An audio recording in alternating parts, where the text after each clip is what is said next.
Hi hello welcome back to R G tailoring class. Friends, ಇವತ್ತೊಂದು ತುಂಬಾ ಒಳ್ಳೆ video ಅಂತಲೇ ಹೇಳ್ಬೋದು. ಏನಂತಂದರೆ ಪ್ರಿನ್ಸ್ ಕಟ್ ಮಾಡಿ ಅದನ್ನು ಜಾಯಿಂಟ್ ಮಾಡೋದು ತುಂಬ ಕಷ್ಟ ಅಂದ್ಕೊಂಡಿದ್ದೀರಾ.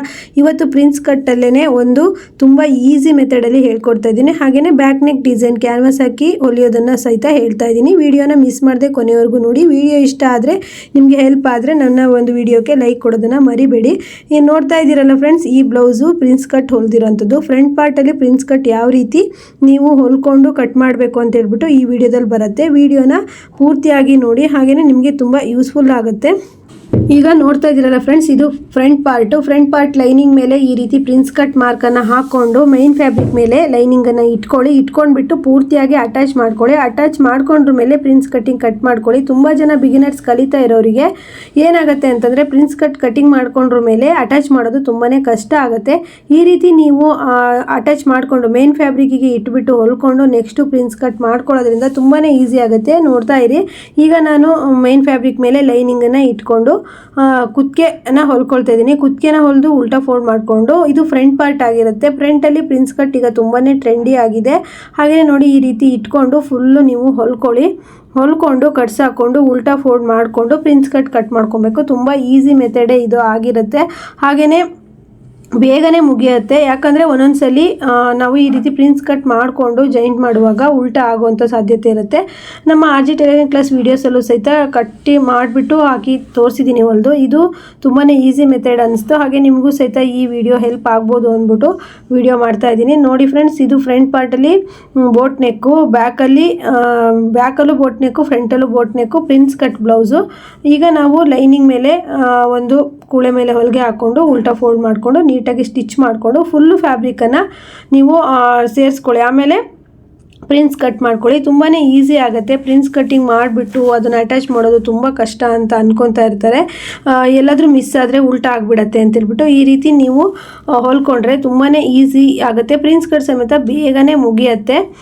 ನೋಡ್ತಾ ಇದ್ದೀರಲ್ವ, ಫ್ರಂಟ್ ಪಾರ್ಟ್ ನಾನು ಸ್ಟಿಚ್ ಮಾಡ್ತಾ ಇರೋದು. ಹಾಗೆಯೇ ಬ್ಯಾಕಲ್ಲಿ ಒಂದು ಸೂಪರ್ ನೆಕ್ ಡಿಸೈನ್ ಸಹಿತ ಹೇಳ್ಕೊಟ್ಟಿದ್ದೀನಿ. ಈ ವಿಡಿಯೋದಲ್ಲೇ ಇದೆ. ವಿಡಿಯೋನ ಪೂರ್ತಿಯಾಗಿ ನೋಡಿ.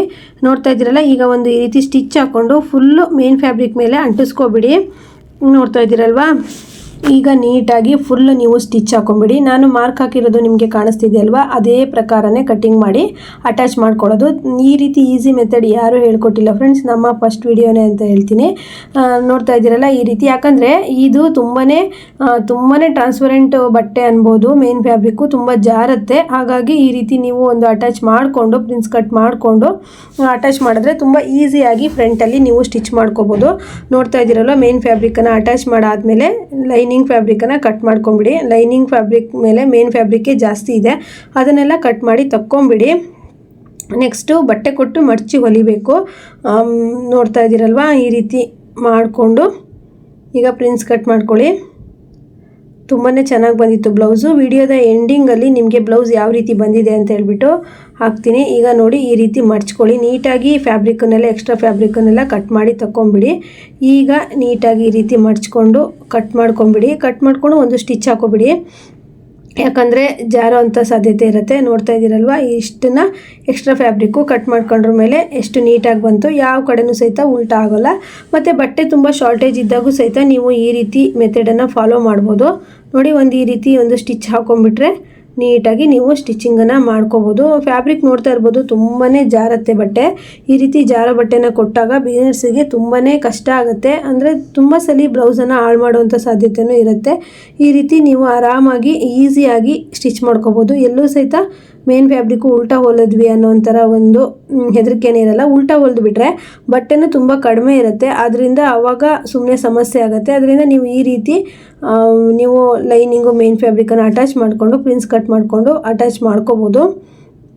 ನೋಡ್ತಾ ಇದ್ದೀರಲ್ವ, ಈ ರೀತಿ ಕೊಟ್ಕೊಳ್ಳಿ. ಹಾಗೆಯೇ ಬ್ಲೌಸ್ ತುಂಬಾ ಚೆನ್ನಾಗಿ ಬಂದಿತ್ತು ಡಿಸೈನು. ಇದರಲ್ಲೇ ಸಹಿತ ಬ್ಯಾಕ್ ನೆಕ್ ಡಿಸೈನನ್ನು ಹೇಳ್ಕೊಟ್ಟಿದ್ದೀನಿ, ಒಂದು ನ್ಯೂ ಬ್ಯಾಕ್ ನೆಕ್ ಡಿಸೈನು. ಹಾಗೆ ನಮ್ಮ ಪ್ರತಿನಿತ್ಯ ಒಂದು ಡಿಸೈನನ್ನು ಹಾಕ್ತಾಯಿದ್ದೀನಿ. ವೀಡಿಯೋಸಲ್ಲಿ ಹೇಗೆ ಬರ್ತಿದೆ ಅಂತ ಕಮೆಂಟ್ ಮಾಡಿ. ಹಾಗೆ ಈ ಬ್ಲೌಸು ಸಹಿತ ನಿಮಗೆ ಇಷ್ಟ ಆಯಿತಾ ಅಂತ ಹೇಳ್ಬಿಟ್ಟು ನನಗೆ ಕಮೆಂಟ್ ಮಾಡಿ. ಹಾಗೆ ಲೈಕ್ ಕೊಡೋದನ್ನು ಮರಿಬೇಡಿ. ನೋಡ್ತಾ ಇದ್ದೀರಲ್ಲ, ಫ್ರಂಟ್ ಪಾರ್ಟಲ್ಲಿ ಸ್ಟಿಚ್ ಆಯಿತು. ಎಷ್ಟು ಈಸಿಯಾಗಿ ನಾವು ಸ್ಟಿಚ್ ಮಾಡ್ಕೊಬೋದಲ್ವಾ. ಈಗ ನಾವು ಬಟ್ಟೆ ಕೊಟ್ಟು ಫೋಲ್ಡ್ ಮಾಡಬೇಕು. ಈಗ ಎರಡೆರಡು ಸ್ಟಿಚ್ಚನ್ನು ಹಾಕೊಂಬಿಡಿ. ಓವರ್ಲಾಕ್ ಇದ್ದರೆ ಓವರ್ಲಾಕು ಮಾಡ್ಕೊಬೋದು. ಹಾಗೆಯೇ ನಾನು ಈ ರೀತಿ ಪ್ರಿನ್ಸ್ ಕಟ್ ಸ್ಟಿಚಿಂಗ್ ಮಾಡೋದು 2-3 ಥರ ಹೇಳ್ಕೊಟ್ಟಿದ್ದೀನಿ. ಒಂದು ಈ ಥರ ಕೂಳೆ ಕಾಣದೇ ಇರೋ ಥರನೂ ನಾನು ಸ್ಟಿಚ್ ಮಾಡೋದು ಹೇಗೆ ಅಂತ ನಮ್ಮ RG ಟೈಲರಿಂಗ್ ಕ್ಲಾಸಲ್ಲಿ ಹೇಳ್ಕೊಟ್ಟಿದ್ದೀನಿ. ಹಾಗೆ ನನಗೊಬ್ಬರು ಸಿಸ್ಟರು ಕಮೆಂಟ್ ಮಾಡಿದರು, ಅಕ್ಕ ಬೋಟ್ ನೆಕ್ ಕಟ್ಟಿಂಗು ಸ್ಟಿಚಿಂಗನ್ನು ಹೇಳ್ಕೊಡಿ ಅಂತೇಳ್ಬಿಟ್ಟು. ಬೋಟ್ ನೆಕ್ ಫ್ರಂಟು ಮತ್ತು ನಾರ್ಮಲ್ಲು ಮತ್ತು ಬ್ಯಾಕ್ ಬೋಟ್ ನೆಕ್ಕು ಫ್ರಂಟ್ ಬೋಟ್ ನೆಕ್ಕು ನಮ್ಮ RG ಟೈಲರಿಂಗ್ ಕ್ಲಾಸಲ್ಲೇ ವೀಡಿಯೋಸ್ ಎಲ್ಲ ಹಾಕಿದ್ದೀನಿ. ಸ್ವಲ್ಪ ಸರ್ಚ್ ಮಾಡಿ ನೋಡಿ ಫ್ರೆಂಡ್ಸ್ ಅಂತ ಹೇಳ್ತೀನಿ. ಈಗ ನೋಡ್ತಾ ಇರ್ಬೋದು ಫ್ರಂಟ್ ಪಾರ್ಟ್ ಆಯಿತು. ಬ್ಯಾಕ್ ಪಾರ್ಟಲ್ಲಿ ನಾವು ಈ ರೀತಿ ಕ್ಯಾನ್ವಾಸ್ ಎಲ್ಲ ರೆಡಿ ಮಾಡಿಕೊಂಡು ಇಟ್ಕೊಂಡಿದ್ದೀನಿ. ಕ್ಯಾನ್ವಾಸ್ ಹಾಕಿ ಹೊಲಿತಾ ಇದ್ದೀನಿ. ಈ ಥರ ಕ್ಯಾನ್ವಾಸ್ ರೆಡಿ ಮಾಡೋದೆಲ್ಲ ನಾನು ಹಿಂದಿನ ವೀಡಿಯೋದಲ್ಲೆಲ್ಲ ಹೇಳ್ಕೊಟ್ಟಿದ್ದೀನಿ, ನೀವು ನೋಡ್ತಾ ಇರ್ಬೋದು. ತುಂಬ ವೀಡಿಯೋಸಲ್ಲಿ ಈ ರೀತಿ ಕ್ಯಾನ್ವಾಸ್ ಯಾವ ರೀತಿ ರೆಡಿ ಮಾಡೋದು ಅಂತ ಸಹಿತ ಹೇಳ್ಕೊಟ್ಟಿದ್ದೀನಿ. ಈ ವಿಡಿಯೋದಲ್ಲಿ ಇಂಪಾರ್ಟೆಂಟಾಗಿ ಯಾವ ರೀತಿ ಇಟ್ಬಿಟ್ಟು ಹೊಲಿಯೋದು ಅಂದರೆ ಮೇನ್ ಫ್ಯಾಬ್ರಿಕ್ ಮೇಲೆ ಅಂತ ಹೇಳ್ಬಿಟ್ಟು ಈ ವಿಡಿಯೋದಲ್ಲಿದೆ. ನೋಡ್ತಾ ಇದ್ದೀರಲ್ವಾ, ಯಾವುದೇ ಥರ ಡಿಸೈನ್ ಆದರೂ ಸಹಿತ ಈ ರೀತಿ ಕ್ಯಾನ್ವಾಸ್ ಹಾಕಿ ಸ್ಟಿಚ್ ಮಾಡಿ ತುಂಬ ಚೆನ್ನಾಗಿ ಬರುತ್ತೆ ನೋಡಿ. ಈ ರೀತಿ ಬೋಟ್ ನೆಕ್ಕಲ್ಲೇ ಸ್ಟಿಚ್ ಮಾಡ್ತಾ ಇರೋದು. ಅವರು ಬೋಟ್ ನೆಕ್ಕೆ ಬೇಕು ಅಂತಿದ್ರು. ಬ್ಯಾಕ್ ಹುಕ್ಸ್ ಇದೆ, ಬ್ಯಾಕ್ ಹುಕ್ಸಿಗೆ ಫ್ರಂಟಲ್ಲಿ ಪ್ರಿನ್ಸ್ ಕಟ್ ಕೊಟ್ಟು ನಾನೀಗ ಹೊಲಿ ತೋರಿಸಿದ್ನಲ್ಲ ಆ ಥರ ಹೊಲಿಬೋದು ನೀವು. ಈಗ ನೋಡಿ, ಒಂದು ಕಿನಾರಿ ಸ್ಟಿಚ್ಚನ್ನು ಹಾಕ್ಕೊಂಡು ಉಲ್ಟಾ ಫೋಲ್ಡ್ ಮಾಡ್ಕೊಬೇಕು. ಈ ರೀತಿ ಸ್ಟಿಚ್ ಮಾಡಿದಾಗ ಒಂದು ಸ್ವಲ್ಪ ಕೈ ಹೊಲಿಗೆ ಅನ್ನೋದಿರುತ್ತೆ, ಅಂದರೆ ಹೆಮ್ಮಿಂಗ್ ಮಾಡಬೇಕಾಗತ್ತೆ. ನೀವೆಲ್ಲ ಯಾವ ರೀತಿ ಮಾಡ್ತೀರಾ ಅಂತ ನನಗೆ ಕಮೆಂಟ್ ಮಾಡಿ ಹೇಳಿ. ಹಾಗೆಯೇ ಕ್ಯಾನ್ವಾಸ್ ಹಾಕಿ ಸ್ಟಿಚ್ ಮಾಡಿರೋ ಬ್ಲೌಸು ಫಿನಿಶಿಂಗ್ ತುಂಬಾ ಚೆನ್ನಾಗಿ ಬಂದಿರುತ್ತೆ. ಹಾಗೆ ಕಸ್ಟಮರಿಗೆ ಸಹಿತ ಇಷ್ಟ ಆಗುತ್ತೆ.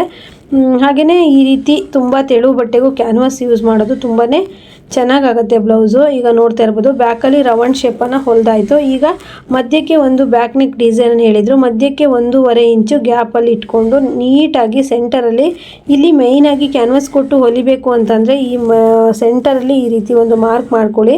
ಸೆಂಟರಲ್ಲಿ ಒಂದು ಮಾರ್ಕ್ ಮಾಡಿಕೊಂಡು ನೀವು ಹಾಗೆ ಒಂದು ಗುಂಡ್ಪಿನ್ ಬೇಕಾದರೂ ಸಹಾಯ ತಗೋಬೋದು. ನೀವು ಗುಂಡ್ಪಿನ್ನನ್ನು ನೀವು ಹಾಕ್ಕೊಂಡು ಬೇಕಾದರೂ ಹೊಲಿಬೋದು. ಇಲ್ಲಾಂದರೆ ಈ ರೀತಿ ಮಧ್ಯದಲ್ಲಿ ನೀವೊಂದು ಸ್ಟಿಚ್ ಹಾಕ್ಕೊಂಡ್ರೆ ಯಾವ ಕಡೆನೂ ಸಹಿತ ಸ್ಟಿಚಿಂಗ್ ಅನ್ನೋದು ಹೋಗಲ್ಲ. ಅಂದರೆ ಈ ಥರ ನಾವು ಸ್ಟಿಚ್ ಮಾಡ್ಕೋವಾಗ ತುಂಬಾ ಡಿಸೈನ್ ಕಟ್ ವರ್ಕ್ ಎಲ್ಲ ಡಿಸೈನ್ ಸ್ಟಿಚ್ ಮಾಡ್ತಿರ್ತೀವಿ ಅಂದಾಗ ಆ ಕಡೆ ಈ ಕಡೆ ಸರಿದಾಡುವಂಥ ಸಾಧ್ಯತೆ ಇರುತ್ತೆ. ನೀವು ಈ ರೀತಿ ಮಧ್ಯದಲ್ಲಿ ಒಂದು ಸ್ಟಿಚ್ ಹಾಕ್ಕೊಂಡ್ರಿ ಅಂದರೆ ತುಂಬ ಈಸಿಯಾಗಿ ಸ್ಟಿಚಿಂಗನ್ನು ಮಾಡ್ಬೋದು.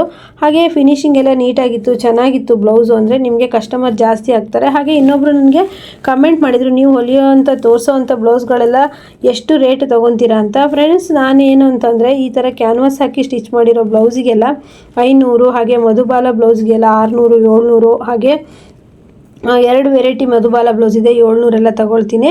ಹಾಗೆಯೇ ಸ್ವಲ್ಪ ಕೆಲಸನೂ ಹಿಡಿಯುತ್ತಲ್ಲ, 2 ಬ್ಲೌಸು ಹೊಲಿಯೋ ಕೆಲಸ ಒಂದೇ ಬ್ಲೌಸ್ಗೆ ಹಿಡಿಯುತ್ತೆ. ಅದರಿಂದ ನಾವು 600, 700, ಕೆಲವು ಕಡೆ ಎಲ್ಲ 1,000 ರೂಪಾಯಿ ಕರೆಕ್ಟು ತಗೊಳ್ತಾ ಇದ್ದಾರೆ ಒಂದು ಬ್ಲೌಸಿಗೆ ಕ್ಯಾನ್ವಾಸ್ ಹಾಕಿ ಸ್ಟಿಚ್ ಮಾಡೋಕ್ಕೆ. ಮಧುಬಾಲ ಬ್ಲೌಸ್ಗೆಲ್ಲ ಅಷ್ಟೇ ತಗೊಳ್ತಾ ಇದ್ದಾರೆ. ನಾವು ಸ್ವಲ್ಪ ಮನೇಲೇ ಟೈಲರಿಂಗ್ ಮಾಡೋದ್ರಿಂದ ಅಷ್ಟೊಂದು ಜಾಸ್ತಿ ತಗೊಳ್ಳೋಕೆ ಬರೋದಿಲ್ಲ, ಸ್ವಲ್ಪ ಕಡಿಮೆ ಅಮೌಂಟೇ ತಗೊಳ್ತೀವಿ. 400ರಿಂದ 500 ರೂಪಾಯಿ ನಾವು ಎಷ್ಟೇ ಹೇಳಿದರೂ ಸಹಿತ ಟೈಲರ್ಸ್ಗಳಿಗೆ ಹಾಗೆ ಅಲ್ವಾ, ಒಂದು 50 ರೂಪಾಯಿ ಕಡಿಮೆನೇ ಕೊಡ್ತಾರೆ. ಹಾಗಾಗಿ ನಾವು ಒಂದು 400, 500 ಹೇಳಿದ್ವಿ ಅಂದರೆ 50 ರೂಪಾಯಿ ಹೆಚ್ಚು ಕಡಿಮೆ ಕೊಡ್ತಾರೆ. ಹಾಗೆ ಒಬ್ಬರು ಸಿಸ್ಟರ್ ಕಮೆಂಟ್ ಮಾಡಿದರು, ನೀವು ಎಷ್ಟೆಲ್ಲ ಡಿಸೈನ್ ಬ್ಲೌಸ್ಗಳಿಗೆ ರೇಟ್ ತಗೊಳ್ತೀರಾ ಅಂತ. ಒಂದೊಂದು ಬ್ಲೌಸ್ಗೆ ಒಂದೊಂದು ರೇಟ್ ಇರುತ್ತೆ. ಈ ಬ್ಲೌಸ್ ನಾನು ಹೊಲಿತಾ ಇರೋದಕ್ಕೆ ಯಾವುದೇ ಥರ ಲೇಸ್ ಅಟ್ಯಾಚ್ ಇಲ್ಲ, ಹಾಗೆಯೇ ಕ್ಯಾನ್ವಾಸ್ ಹಾಕಿ ಸ್ಟಿಚ್ ಮಾಡೋವಂಥದ್ದು. ಇದು ಬರೀ ಸ್ಯಾರಿನೂ ಇಲ್ಲ, ಬರೀ ಬ್ಲೌಸ್ ಅಷ್ಟೇ ಲೈನಿಂಗ್ ಹಾಕಿ ಹೊಲಿದಿರೋದು. ಇದಕ್ಕೆ ನಾನು 400 ರೂಪಾಯಿ ಹೇಳ್ತೀನಿ, ಅವ್ರು ಕೊಡಲ್ಲ ಅಷ್ಟು, 350 ರೂಪಾಯಿ ಆದರೂ ಕೊನೆಗೆ ಕೊಡ್ತಾರೆ.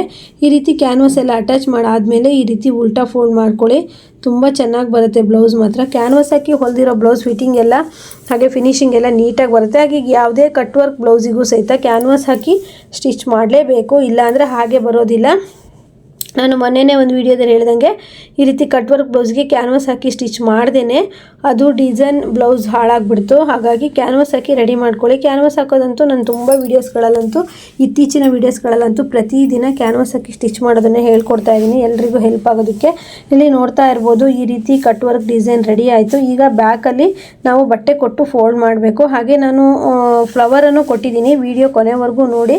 ಈ ರೀತಿ ಕ್ಯಾನ್ವಾಸ್ ಹಚ್ಚಾದ್ಮೇಲೆ ಲೈಟಾಗಿ ಸ್ವಲ್ಪ ಐರನ್ ಮಾಡ್ಕೊಳ್ಳಿ, ಯಾಕಂದರೆ ನೀಟಾಗಿ ಕೂರುತ್ತೆ, ಫಿನಿಶಿಂಗು ಸಹಿತ ಚೆನ್ನಾಗಿ ಬರುತ್ತೆ. ಲೈಟಾಗಿ ಸ್ವಲ್ಪ ಐರನ್ ಮಾಡ್ಕೊಳ್ಳಿ, ಯಾಕಂದರೆ ನಾವು ಕ್ಯಾನ್ವಾಸನ್ನು ಸ್ಟಿಚ್ ಹಾಕಿರ್ತೀವಿ ಬಿಟ್ಟರೆ ಐರನ್ ಮಾಡಿರಲ್ಲಲ್ವ. ಹಾಗಾಗಿ ಲೈಟಾಗಿ ಸ್ವಲ್ಪ ಐರನ್ ಮಾಡಿಕೊಂಡ್ರೆ ನೀವು ಯಾವ ಡಿಸೈನ್ ಸ್ಟಿಚ್ ಮಾಡಬೇಕು ಅಂತ ಇದ್ದರೆ ಅದು ಕರೆಕ್ಟಾಗಿ ಕಾಣಿಸುತ್ತೆ, ಚೆನ್ನಾಗಿ ಕಾಣಿಸುತ್ತೆ, ಕಸ್ಟಮರಿಗೂ ಇಷ್ಟ ಆಗುತ್ತೆ. ಆದ್ದರಿಂದ ಸ್ವಲ್ಪ ಲೈಟಾಗಿ ಐರನ್ ಮಾಡ್ಕೊಬಿಡಿ. ಹಾಗೆಯೇ ನಿಮ್ಮೂರಲ್ಲೂ ಸಹಿತ ಈ ರೀತಿ ಬ್ಲೌಸ್ಗಳಿಗೆ ಎಷ್ಟು ಅಮೌಂಟನ್ನು ಕೊಡ್ತೀರಾ ಅಂತ ನನಗೆ ಕಮೆಂಟ್ ಮಾಡಿ. ಯಾಕಂದರೆ ಎಲ್ಲ ಟೈಲರ್ಸ್ಗಳಿಗೂ ಒಬ್ಬರಿಂದ ಒಬ್ರಿಗೆ ಗೊತ್ತಾಗಬೇಕು ಎಷ್ಟು ರೇಟು ಅಂತ. ನಾವು ತೊಗೊಳ್ತಿರೋದೇ ಜಾಸ್ತಿ ಏನು ಅಂತೇಳಿ 1 ವರ್ಷ ಗೊತ್ತಾಗ್ದೇ ಬರೀ ಕಡಿಮೆ ರೇಟ್ ತೊಗೊಬಿಡ್ತೀವಿ. ಅದು ನೀವು ಸ್ವಲ್ಪ ಇವರು ಟೈಲರ್ನ ವಿಚಾರಿಸ್ತಾ ಇರಬೇಕು. ಹಾಗೆ ನೋಡಿ ಫ್ರೆಂಡ್ಸ್, ಬ್ಲೌಸ್ ಫುಲ್ ಪೂರ್ತಿ ಆಗಿದೆ. ಹೇಗೆ ಬಂದಿದೆ ಅಂತ ಹೇಳ್ಬಿಟ್ಟು ತುಂಬ ಚೆನ್ನಾಗಿ ಬಂದಿದೆ. ಆದರೆ ಸ್ವಲ್ಪ ಚಿಕ್ಕ ಅಳತೆ. ಈ ಫ್ಲವರ್ ನೋಡಿ ಫ್ರೆಂಡ್ಸ್, ಈ ಫ್ಲವರ್ ಮಾಡುವಾಗ ತೋರಿಸೋಣ ಬ್ಲೌಸು ಅಂತ ಅಂದ್ಕೊಂಡೆ, ಆದರೆ ಆಗಲಿಲ್ಲ, ಸ್ವಲ್ಪ ಬ್ಯುಸಿ ಇದ್ದೆ. ನೋಡಿ ಫ್ರಂಟಲ್ಲಿ ಪ್ರಿನ್ಸ್ ಕಟ್ಟು. ಯಾವುದೇ ಥರ ಪ್ರಿನ್ಸ್ ಕಟ್ ಹೊಲಿಯೋದಕ್ಕೆ ಇನ್ನೂ ತಲೆ ಬಿಸಿ ಮಾಡ್ಕೊಂಬಿಡಿ, ತುಂಬ ಚೆನ್ನಾಗಿ ಈ ರೀತಿ ಸ್ಟಿಚ್ ಮಾಡ್ಬೋದು. ನೋಡಿ ಈ ರೀತಿ 3 ಫ್ಲವರ್ ಕೊಟ್ಟೆ, ಕಟ್ ವರ್ಕ್ ಬಂದಲ್ಲಿ ತುಂಬ ಚೆನ್ನಾಗಿ ಕಾಣ್ತಾ ಇತ್ತು. ಕಲರ್ ಬೇರೆ ಆಗಿದ್ರೆ ಇನ್ನೂ ಚೆನ್ನಾಗಿ ಕಾಣೋದು. ಕಲರು ಅದೇ ಕಲರ್ ಆಗಿದೆ. ಫ್ರೆಂಡ್ಸ್, ಈ ವಿಡಿಯೋದಿಂದ ನಿಮ್ಗೆ ಏನಾದರೂ ಹೆಲ್ಪ್ ಆದರೆ ಲೈಕ್ ಮಾಡೋದನ್ನು ಮರಿಬೇಡಿ. ಹಾಗೆ ನೆಕ್ಸ್ಟ್ ವಿಡಿಯೋದೊಂದಿಗೆ ಮತ್ತೆ ಬರ್ತೀನಿ, ಮಿಸ್ ಮಾಡದೆ ವಿಡಿಯೋ ನೋಡಿ. ಎಲ್ರಿಗೂ ಬಾಯ್.